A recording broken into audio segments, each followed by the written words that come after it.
prašom.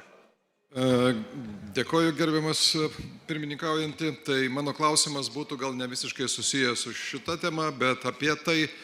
Ir norėjau paklausti, kokia yra politika arba kokie yra planuojami veiksmai dėl Lietuvos kaip valstybės ir verslo dalyvavimo bendrame Gaia X projekte, kuris yra vykdomas tarp atskirų valstybių ir privataus sektoriaus, siekiant sujungti duomenis ir infrastruktūrą, sukurti tam tikrą autonominę ES platformą ir duomenų apsikeitimui, saugojimui ir panašiai.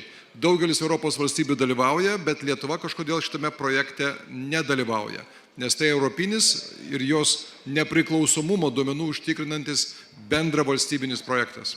Ačiū gerbiamas Seimo nariai už jūsų klausimą.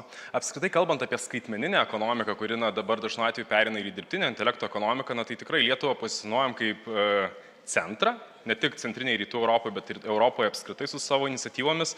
Bet dėl šio konkretaus jūsų projekto aš turėsiu pasitikslinti, nes tai tikrai yra vienas iš prioritetų, tai tiek ir bendros duomenų sistemos, tiek ir girdime iš Europos komisijos tą norą kurti europietiškas sistemas. Žinoma, Lietuva kaip maža, atvira ekonomika, svarbu yra diversifikavimo visi aspektai, bet gerbiamas Seimo nariai, aš pasitikslinsiu dėl konkretaus projekto.